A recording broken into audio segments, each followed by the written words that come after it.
Okay, I think we're going to start now. Hello, welcome everybody. Thank you for attending this morning, both those of you here in the room and those of us joining online. Before I get started to our IRWM Prop 1 Planning Grant Solicitation Workshop, I just want to get a few meeting admin chores taken care of. In the unlikely event that there's an emergency evacuation of the building, please use the exits either in the back, the front, the back, or the sides. Make your way down the stairs across the street to Cesar Chavez Park. And for our restroom facilities, just enter the rear doors and take a left and then another left, and the restroom and drinking fountain facilities are there. So. And we'd also like to thank the State Board for allowing us to use these nice facilities here to host our workshop. So first off, let's just go through and do some welcomes and introductions. My name's Ted Daum. I'm from Department of Water Resources, and Craig will take the mic around. You can introduce yourself, your organization, and which IRWM region you represent.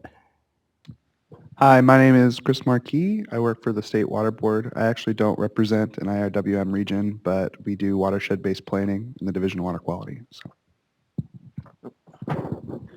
I'm Brett Arnold, Department of Water Resources, North Central Region Office. Hi, I'm Debbie Whaley from Sacramento State. Go Hornets. Crystal Benham with RMC Water and Environment, representing the Coachella Valley IRWM region. Natalie Cochran, also with RMC. Micah Eggleton, also with RMC. Okay, and we have some folks here from DWR as well. Kelsey Vella, DWR. Melissa Sparks, DWR. Zafar Yu.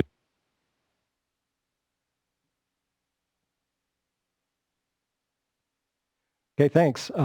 Okay, so for this overview, I'm going to cover these basic RFP process items here. The purpose of the solicitation, the funding information, eligibility requirements, the application process, and then how we evaluate the applications once we receive them, and then the overall schedule of this RFP. So, and at the end, we'll have an open-ended question and answer session.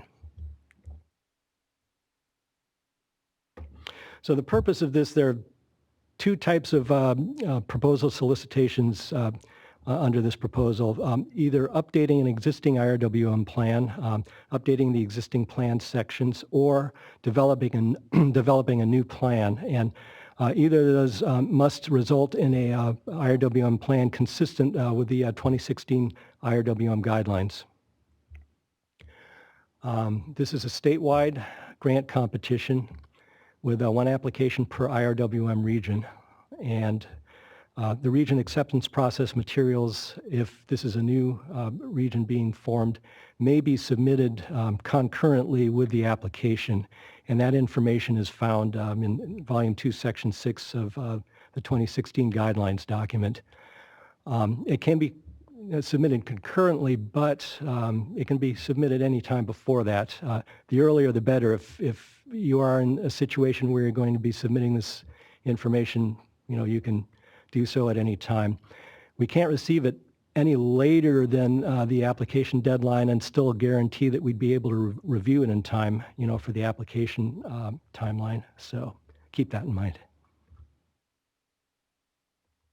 Okay, funding availability. There's $5 million available statewide, and there's a maximum $1 million amount in grant funding that for new IRWM plans, and there's a range of between $50,000 and $250,000 to update an existing plan. And the planning grant amounts will be deducted from the overall funding area allocation.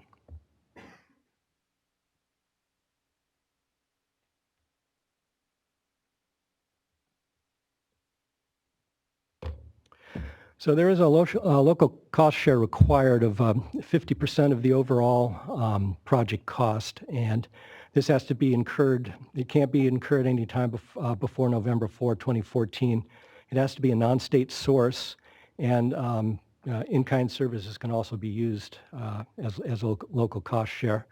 And we do have a potential for a local cost share waiver if an economically disadvantaged community or economically distressed area is applying. And for the sake of brevity, I'll just call both of those DACs for the rest of this, presentation. And so we evaluate, how the IRWM region is involved and engaged with the DACs, and what proportion of the DAC is in the IRWM region by either population or geography as we evaluate these proposals. I'll talk a little bit more about that in upcoming slides.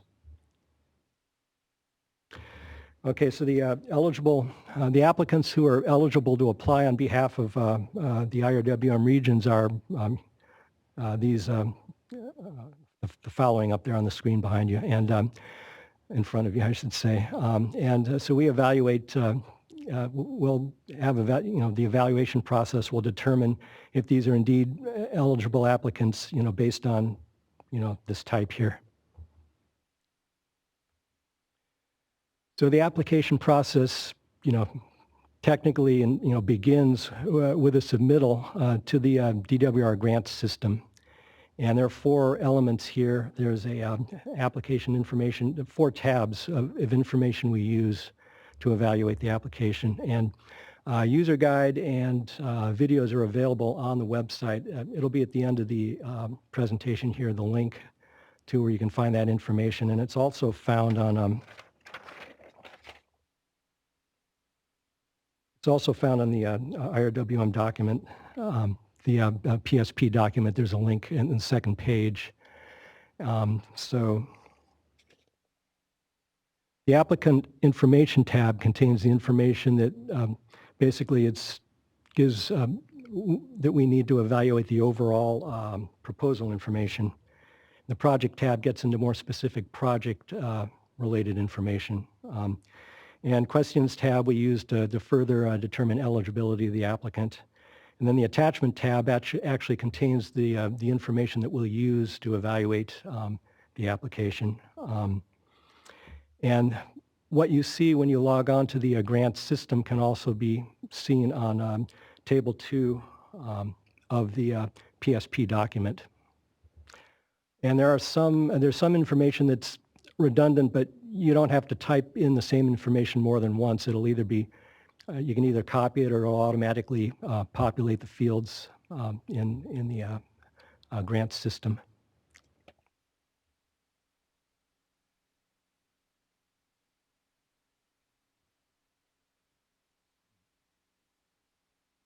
Second.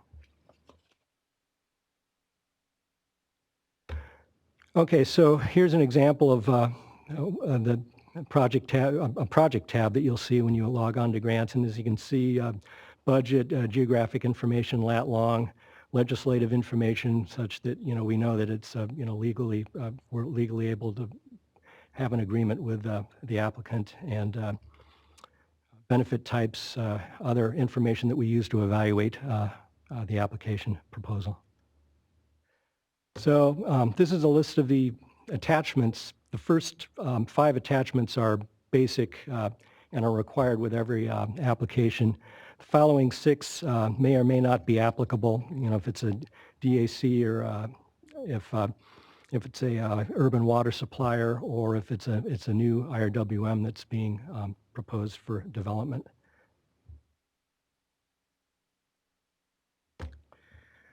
So the authorizing documentation, we need that to determine if a representative is authorized to, submit an application that we're able to get into a legal agreement, with the applicant. And so, in other words, if we have a draft grant agreement, then the grantee legal signatory has to be referred to in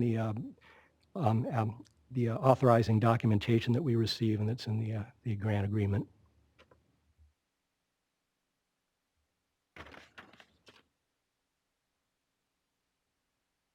So the eligible application documentation basically, it's a pretty straightforward definition. It's based on California Water Code 79712. It just, and it's also found in Appendix B of the 2016 IRWM guidelines. So they have to have, simply the applicant has to have legal authority to enter into a legally binding agreement with DWR.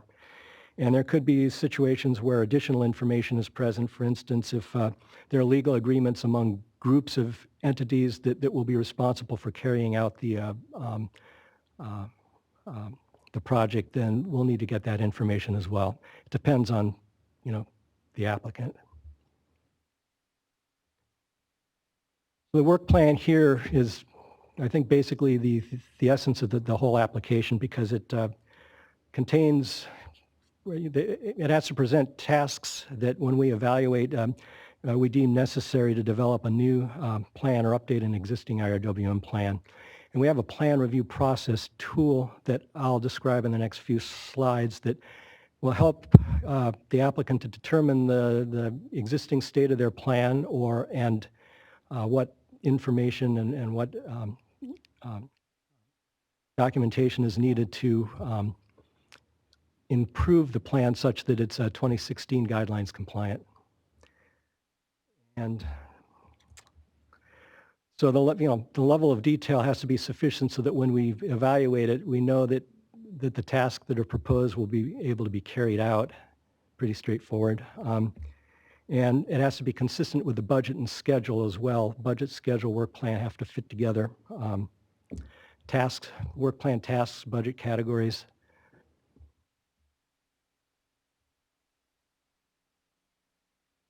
Okay, in Volume 1, Appendix H of the guidelines, this is the table you'll see to evaluate the differences between the 2012 guideline requirements and the 2016 guideline requirements. Most of the IRWM plans have already gone through the 2012 plan review process and been deemed compliant with those guidelines for the purposes of applying for Proposition 84 funding. So this is basically information for those folks. And just for a little perspective, out of the 48 existing IRWM regions, 44 have already gone through this process. So it's a smaller subset that won't be looking at this in great detail. Most applicants, or many applicants, will use this in order to kind of like zero in on what they need to do to make the plan 2016 compliant. And so I don't expect you to be able to read all that. It's just basically the left-hand column is the plan standard. The middle column is the details about that plan standard that need to be addressed, and on the right-hand side, the specific pages in the 2016 guidelines to get the information you need to address that plan standard requirement. So out of the 16 plan standards, 9 of them will require changes to be 2016 compliant. And so this is the table and that guideline documentation. So the plan review process tool, we've taken that information and basically updated the spreadsheet review tool that was used in the plan review process for the 2012 guideline compliance. So as you can see up on this screen here, the salmon colored guideline requirements are those that need some amount of updating in order to become compliant with 2016. It can vary from minor updates to fairly substantial updates depending on the particular requirement. And so up on top, the first line is already compliant with 2016 guidelines. There are no changes required. There have been no changes between the 2012 and 2016 guidelines. So most people will not need to deal with that. Of course, if we did suggest in our previous reviews that that's an area that you might want to update or improve, then of course you'll look at that as well. Oh, sure.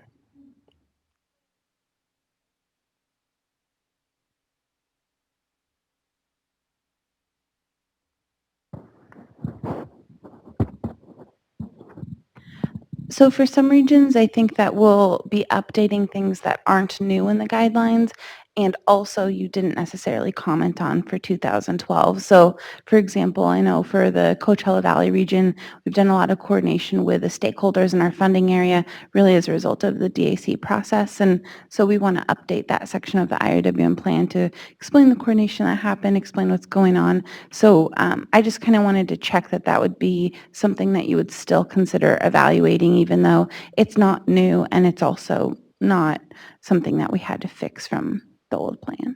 Oh, absolutely. Yeah. Any element can be updated and improved regardless of whether it's, a requirement or not. I mean, to make the plan better, to refine what's already there is absolutely something that we would, fund. Okay. Okay, so the budget, again, has to be based on and support the work plan. So the budget table and explanatory text, by explanatory text, basically that's just how the budget estimate was arrived at. So hourly rates or subcontractors' estimates and previous similar work estimates and so on. It just has to, support, the charge that's being presented or the cost that's being presented. And it's, again, local cost share of 50% at least, unless there's a DAC involved.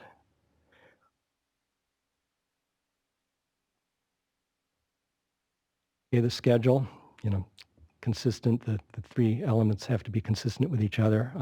A start and an end date have to be presented for each task identified in the work plan.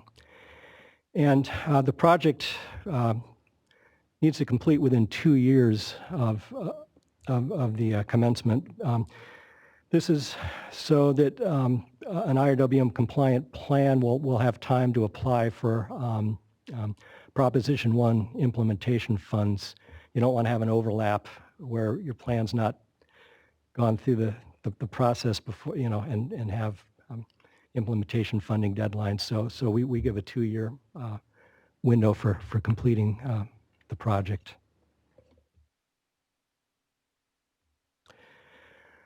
Okay, so for attachment 6, if applicable, disadvantaged communities, for a DAC within a larger planning area, then we evaluate how the IRWM regions engaged in with the DACs in the development and preparation of a plan. And the proportion of the plan that benefits the DAC within the larger planning area is evaluated based on either population or geography as applicable. It's a proportional type of representation we look at as far as cost share requirements. And this information is found in the 2016 IRWM Guidelines Volume 1, Appendix E.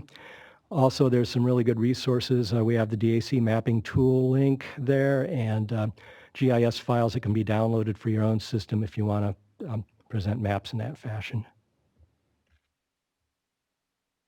Economically distressed areas is very, very similar. Appendix F has that information. And so that's if applicable.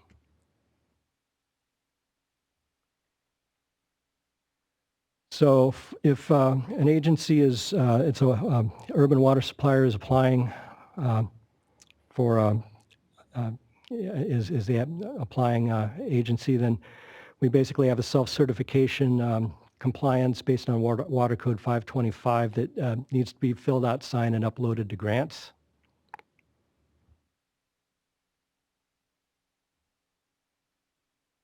Yes.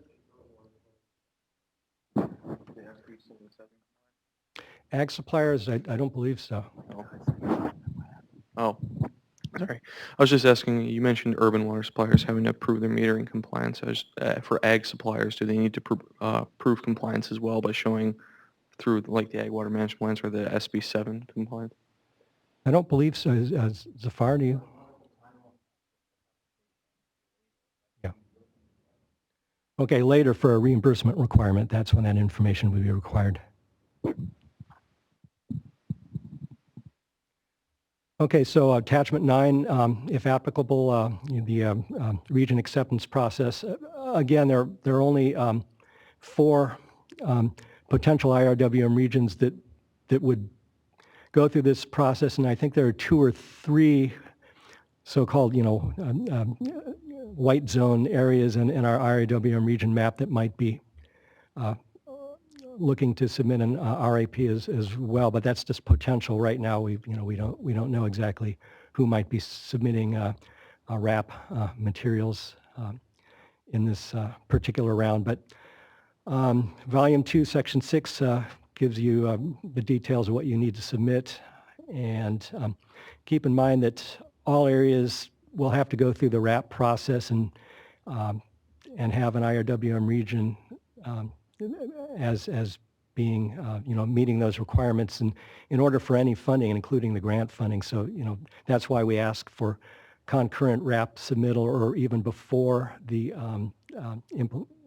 submittal deadline, submittal of the RAP material, so that we can make sure that we get your region through the RAP process in time for the, draft funding recommendations.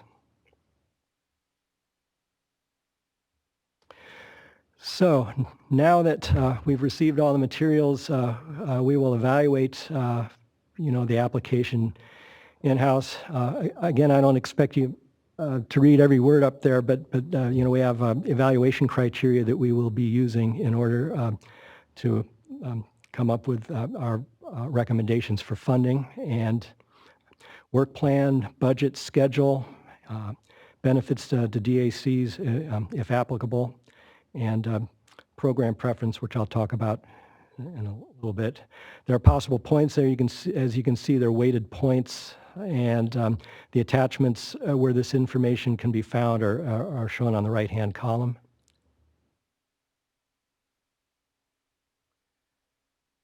So the work plan, just a clear objective needs to be presented consistent with the eligible project type, i.e. is it an update for a plan, and what portions of the plan need to be updated, just a very clear, concise explanation, or is it a development of a new plan? And so, and sufficient justification for the needs of the project in regards existing IRWM plan status. So we need to update the plan in order to be compliant and to just explain that. And that's what we'll be looking for. Tell us, what the need is, specific to updating to the 2016 guideline requirements. And specific information is found in Exhibit A in the PSP document. So the proposal objectives and the current status of your plan, if applicable, and the proposed work, and project administration tasks, which I'll talk about here in the next slide. So, the nature of this proposal, there'll be different, needs, to make plans compliant. So there's no one particular way to, submit a work plan. We have an example here that will fit a lot of different scenarios, though. I have to say that Category A is required for any work plan, because those are just administrative, tasks that we need to have. And so Category B, it could be plan development, whatever section needs developing. And again, getting back to your comment before, it doesn't have to be a necessary, a development of that particular section, but it needs to be described in detail. And plan outreach, that could be another potential category as well. And again, the categories need to match up with the work plan and with the budget, so that we can evaluate it properly. And then further on down the roads in our invoice review process, everything will make sense.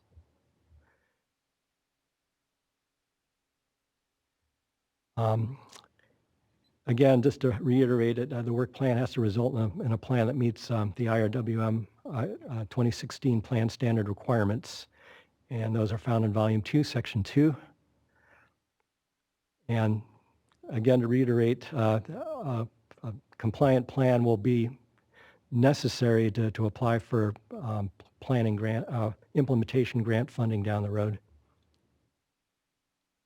What I wanted to say regarding the work plan detail, it should be detailed enough so that we can use the work plan in the scope of work in the grant agreement. It's the level of detail should be so that we can basically with minor changes, use that in the draft, in the grant agreement itself. Okay, so a budget that's reasonable for the tasks presented in the work plan, i.e., is it reasonable, based on similar work recently done, unreasonable, just to use an extreme example, if we had a $600 per hour charge for facilitating a meeting, we'd probably take a second look at that. But so, reasonable is just as you interpret it and as we interpret it when we review the applications. Hours and rates is appropriate, and supporting information for other estimates, if there are surveys or if there is in-kind services or something like that, just any information we need to evaluate the budget, in other words. Sure.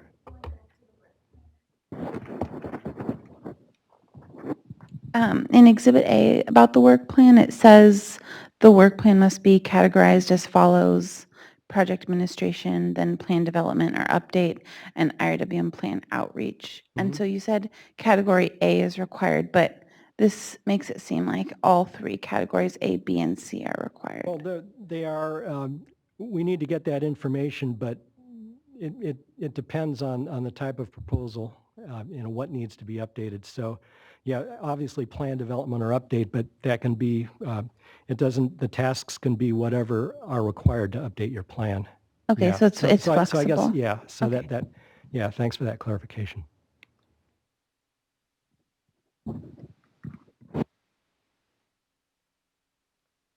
Okay, I think we covered everything in the budget schedule. Reasonable for the tasks presented in the work plan. Again, reasonable is up to interpretation, but if one small task takes, 1 year and 10 months, we might look at that as unreasonable, depending. Ensure the tasks are consistent with tasks in the work plan so that we can evaluate properly. And again, within 2 years, this should be completed to avoid potential problems with implementation grant funding PSPs.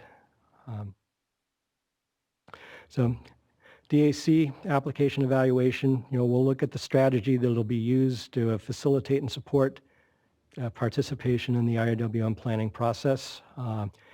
And the map will be included, which you can get that data and information online to present that map.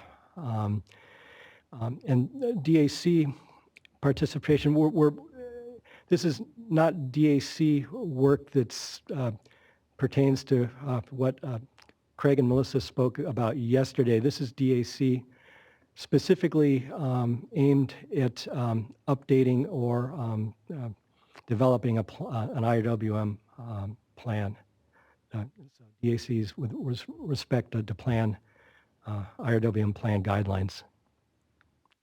Yes?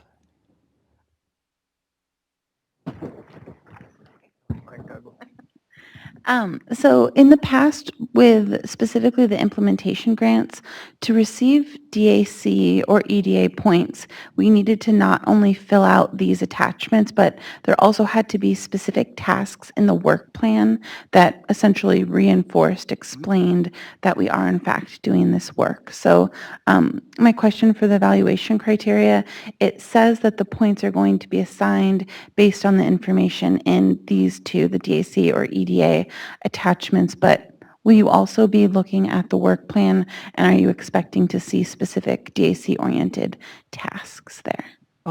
Yes, the work plan should be presented such that when we evaluate it, it does address those the DAC issues that you're proposing.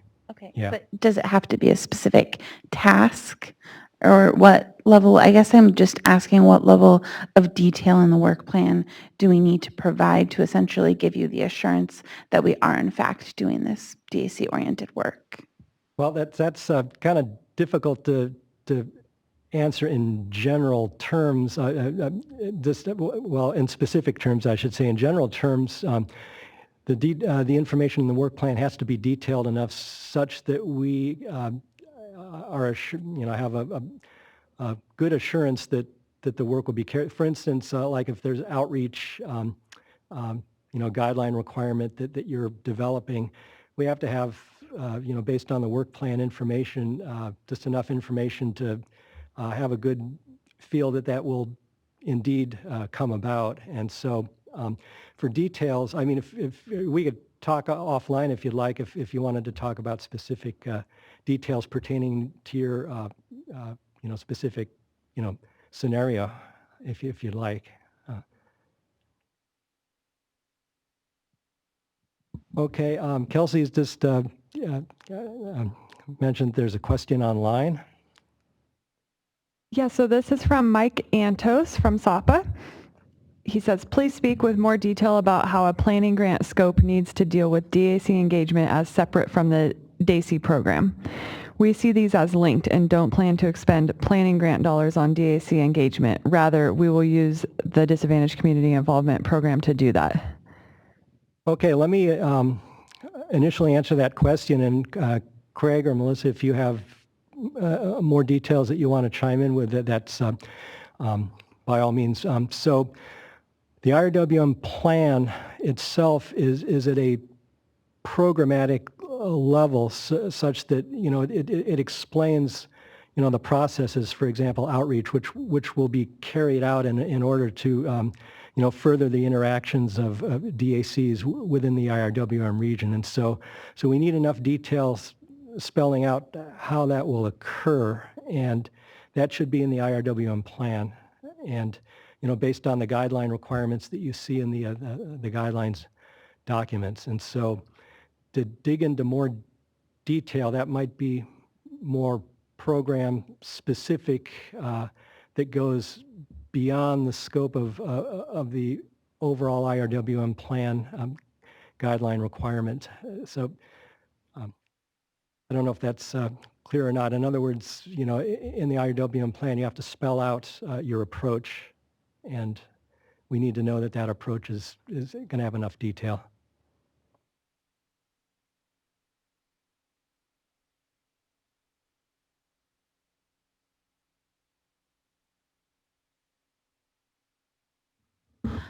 We can go ahead and add a little bit to that and just say that in this context, we're talking about attachment 6 and claiming benefits to DACs in your IRWM plan efforts. That's if applicable, right? If it applies to the area, to your region. And do you have scope of work that's benefiting and working and outreaching with DACs? That is also an allowable activity in the DACI program. You can outreach and engage and update a section of your plan and use your DAC involvement funding for that. So it's not required in planning, right, Ted? It's not a required update in the plan standards changes. So if you would like to include that in your planning grant application, that's acceptable. We can apply the waiver, if applicable, but the scope is also included in the DACI eligible activities that we've outlined in Table 3 of the DACI RFP. Okay, thanks, Melissa.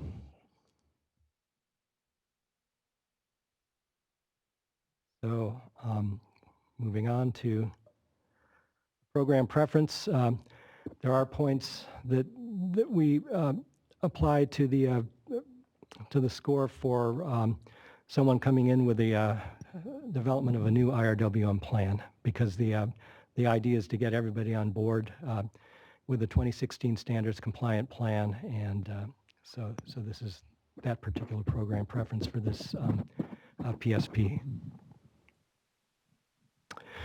So now the schedule. We're up to today, the applicant workshop, and between now and the 23rd, which is a Friday, the end of the day, applications are due logged on to grants. Let me know if you have any questions between now and then that you might want to ask, pertaining to your submittal of the application.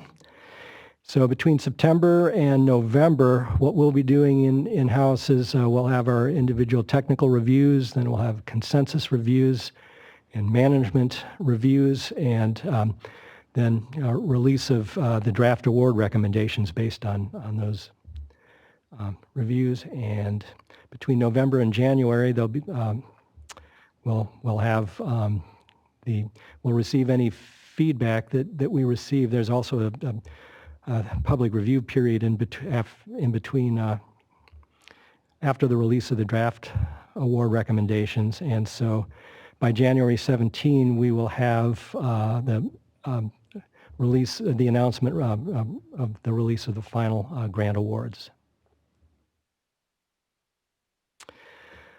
So the link at the bottom of the page, as I'm sure you already know, that's you can find all the information that I've talked about or links to that information. And give me a call or drop me an email if you have any questions. And I thank you for your attention. So this concludes the presentation. So let's open it up for more questions if there are any.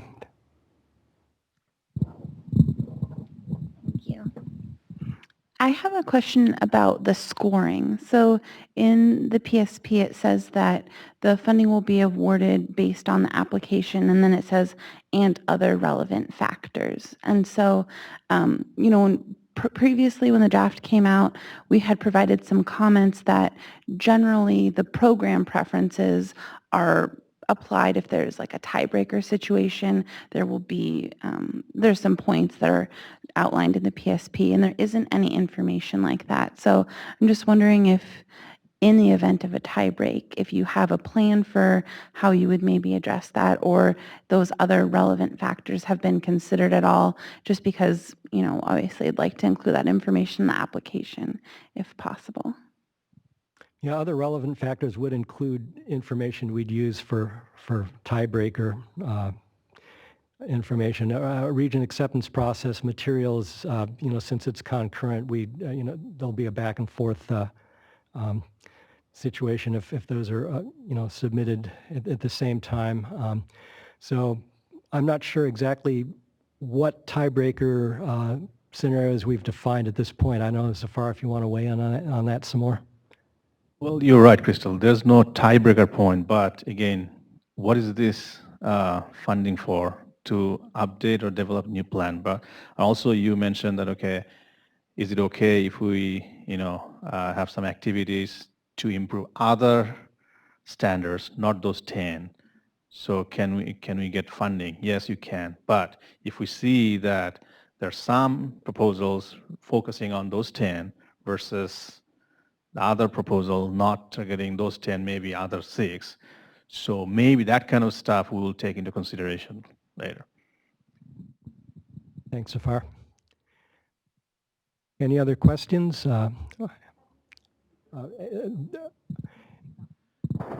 Just for clarification, mentioning these 10 parts to update to get the plan into 2016 compliance, regardless if the applicants go for different topics that aren't included in those 10, they still would have to do them as a requirement is bringing your plans up to 2016 compliance, right? Yeah, yes. Okay. So those would, in effect, have to be included unless they were already done in a plan.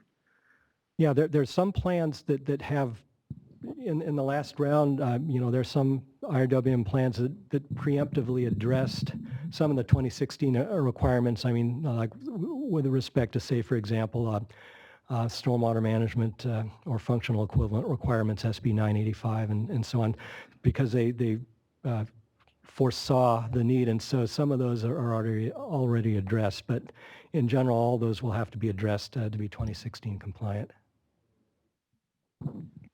Correct, yeah. Kelsey, you said you had some questions online? Yeah, these questions come from Susan Robinson, and there are a few, so I'll start with the first one. You mentioned that 4 out of the 48 IRWM regions have not gone through the Rfp process. Does DWR expect there will be 4 new IRWM plans submitted for grant consideration and able to apply for up to $1 million each? That was a scenario that we were thinking about, and I don't want to state anything, but I don't want to surmise. We do know that there are some regions that will not, some that may, but I can't go any farther than that But right I now. think, Kelsey, did you say 4 out of 48? No, this is all 48. It's already went through RAP. Those are all accepted regions. So we're not talking about any of those 48.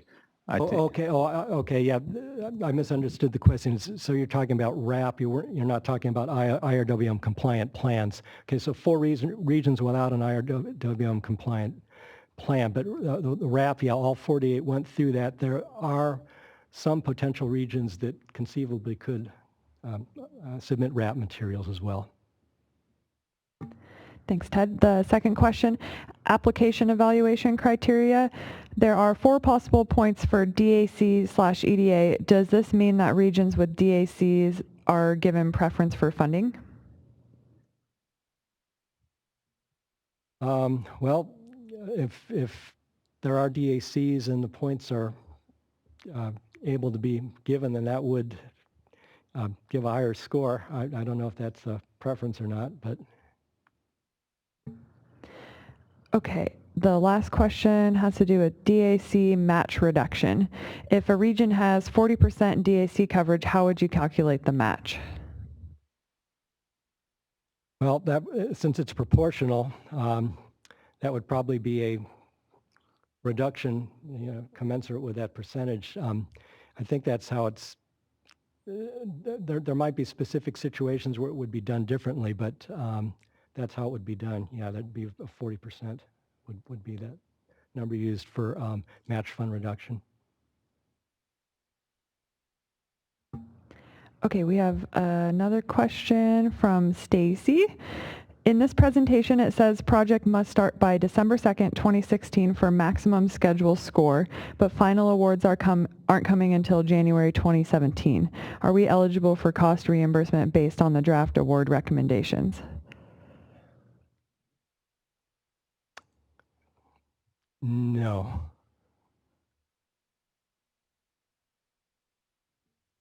We have another question that just came in from Rob Schwartz. Slide 24 of your presentation indicates that a 2016 IRWM compliant plan will be required to pursue implementation grant funds. When is the first round of implementation expected? In Prop 84, the requirement was that plans would be updated within 2 years of an implementation grant award. Has the decision already been made that this will not be an option? Yeah. I'll start with the first question and then I'll go to the second one. So the first question is, when is the first round of implementation expected? That's hard to say because it depends on legislative, schedules.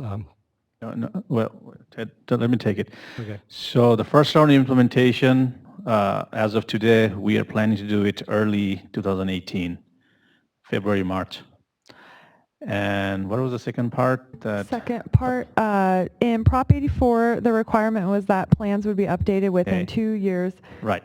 So there's no grandfather clause for the Prop 1.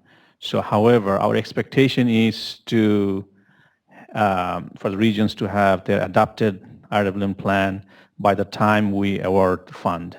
That's our expectation.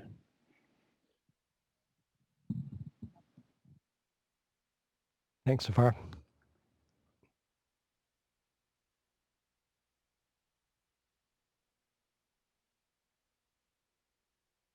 Any other questions? All right, well, thank you very much.